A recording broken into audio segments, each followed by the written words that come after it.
দিল্লির বিধানসভা ভোট নিয়ে তৎপর কংগ্রেস। প্রার্থী তালিকা চূড়ান্ত করতে বৈঠক। বৃহস্পতিবার বৈঠকে কোর কমিটির সদস্যরা। বৈঠকে বসছেন মল্লিকার্জুন খার্গে, রাহুল গান্ধী। কেন্দ্রের একলা চলো ঘোষণার পর থেকেই এই তৎপরতা। ইতিমধ্যেই দু দফায় ৩১ জন প্রার্থীর নাম ঘোষণা করেছে আম আদমি পার্টি এবং তারপরেই নিজেদের প্রার্থী তালিকা চূড়ান্ত করতে বৈঠকে বসছে কংগ্রেস। এমনটাই জানা যাচ্ছে। প্রার্থী তালিকা চূড়ান্ত করতে বৈঠক। বৃহস্পতিবার বৈঠকে কোর কমিটির সদস্যরা। বৈঠকে বসছেন মল্লিকার্জুন খার্গে, রাহুল গান্ধী। আমরা এই বিষয়ে বিস্তারিত জানবো। ফোন লাইনে রয়েছেন প্রতিনিধি জয়ন্ত চৌধুরী। জয়ন্তদা, কি জানা যাচ্ছে এই বৈঠক সম্পর্কে? না, যেটা জানা যাচ্ছে সেটা হচ্ছে যে এটা নিশ্চিত হয়ে গেলাম যে কোনোভাবেই আর কোনো জোটের কোনো প্রশ্ন নেই দিল্লির ৭০টা আসনে। অর্থাৎ ত্রিমুখী লড়াই অনিবার্য হয়ে গেল। ইন্ডিয়ার ভেতরেও একটা সেই অর্থে বলতে গেলে একটা বিভেদ দেখা দিল।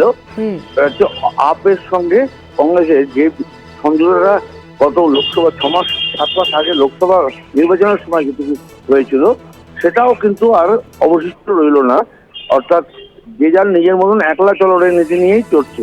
কিন্তু প্রসঙ্গত একটা জানিয়ে রাখা ভালো যে আপ কিন্তু বরাবরই এই ত্রিমুখী লড়াই করেই তারা ক্ষমতায় টিকে রয়েছে, একই সঙ্গে বিজেপি এবং কংগ্রেসের সঙ্গে। এবং আপের উত্থান হয়েছিল কিন্তু কংগ্রেসের সঙ্গে বিদ্রোহ করেই বলতে গেলে। কংগ্রেসের এর সঙ্গে সম্মুখ সমরে প্রথম আপ অবতীর্ণ হয়েছিল ইউপিএ 1 জমানা থেকে এর সূত্রপাত। তো সেই হিসেবে দেখতে গেলে এটা নতুন কিছু নয়।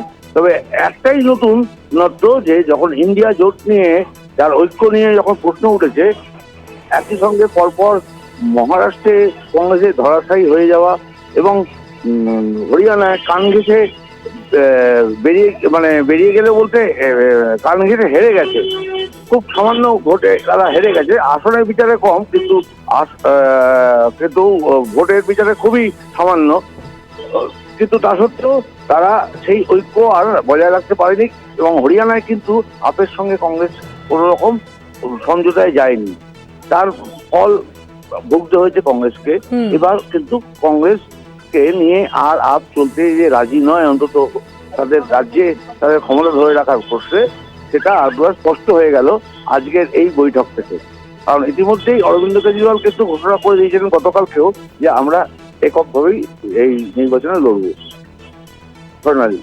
ধন্যবাদ তোমায়। আমরা কথা বলছিলাম, ফোন লাইনে ছিলেন প্রতিনিধি জয়ন্ত চৌধুরী।